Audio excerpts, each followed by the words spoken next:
First moment of delivery is when the back of the hand faces the sky, and then to bowl the leg break, the back of the hand faces your face. And then the ball is going to come out like that. So that's the reasoning behind it. Now, you'd be much better off, even though it's your natural style, just to start like that and run up and just stick the ball in any way you like.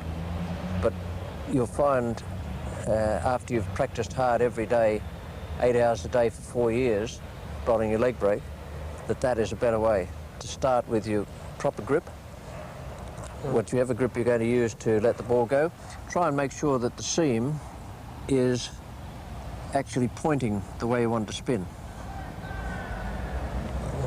Just have a go with that.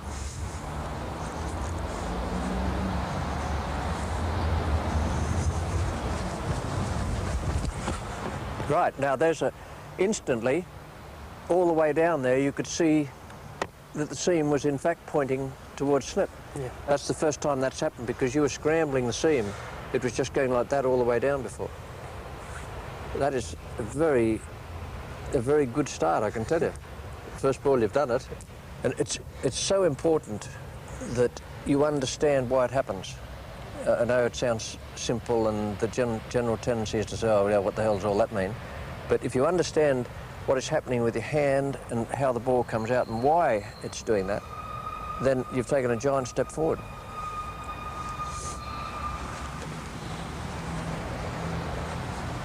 So start from where you know you're going to get it right, like that. So that you've got the seam in that position, that's where it is there, and you're going to let it go from there. Right, so back of your hand facing the sky first, and then you're going to turn it like, okay, that's right. I'm a right-handed batsman. The ball pitches on off stump and moves away towards the slips. Indeed it does, and sometimes if you really get it right, it will move a long way and move quite quickly. Depends on how much side spin and how much overspin you have. They're the two types of spin you can use.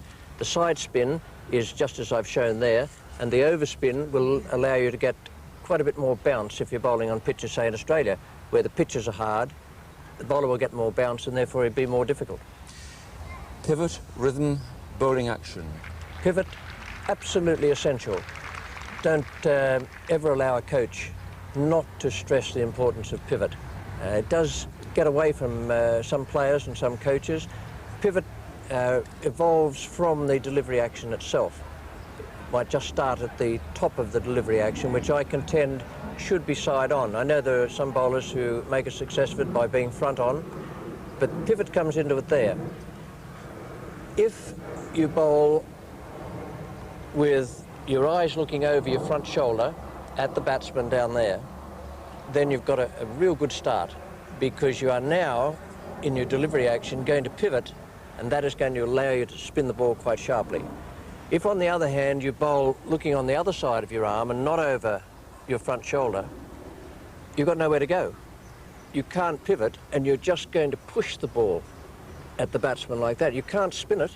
I defy anyone front on to spin a leg break hard, because, as I say, there is nowhere for them to go. They're stuck there, and they can only push or roll the ball. And I've seen a lot of good leg spinners ruined simply because they were allowed to get too front on. How to learn, that's what we want to know next.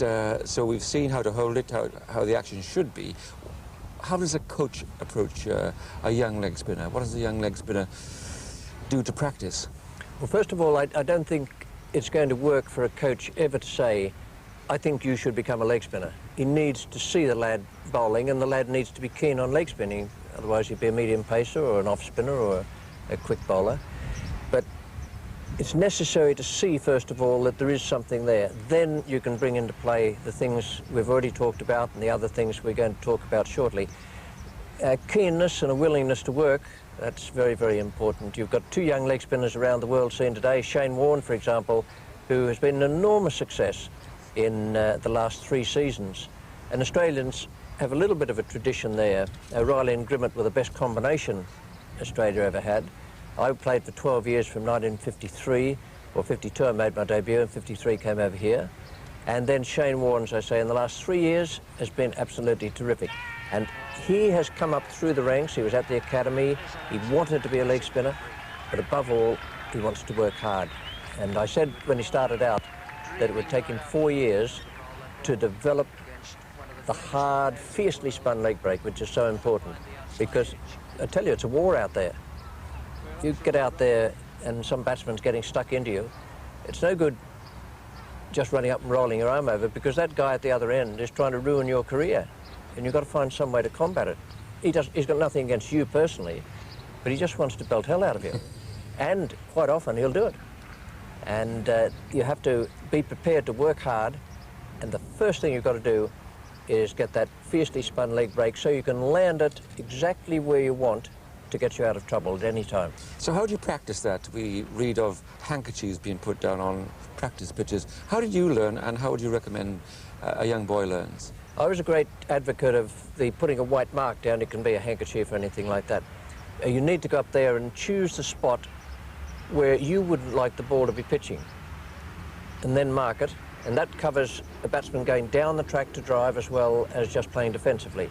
So you'll choose that spot and mark it with, say, these days you can do it with one of those white shoe cleaner things you use.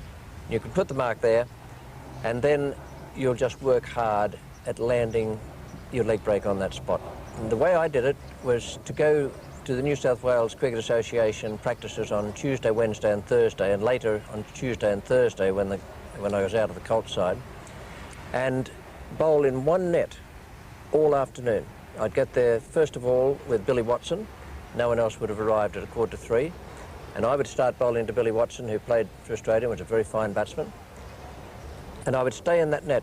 All batsmen would come in, but I wouldn't move. I'd have left-handers, tail-enders, and never ever refuse to bowl to tail-ender, because there's the opportunity to bowl at them in matches, and you need to know what sort of unorthodoxy they're going to produce. You don't get it down as far as you would for what you might term proper googly, which is starting your hand facing the sky, same grip, and same position there, no different. It seems still going that way, but it's all in the positioning of the hand, what happens to the ball as it goes out. Leg spinner, because it's back of the hand facing the face, it's spinning that way. Over spinner, sky first, and then facing the batsman, and the ball goes down like that. And wrong 'un, exactly the same grip, see him pointing that way, back of the hand facing the sky, and then facing the ground, and the ball is pointing in that direction. So it all comes from it's impossible for you to bowl a wrong 'un with the back of your hand facing your face. Right. And it's also impossible for you to bowl a leg break if the back of your hand's there. It all depends on the positioning of your hand.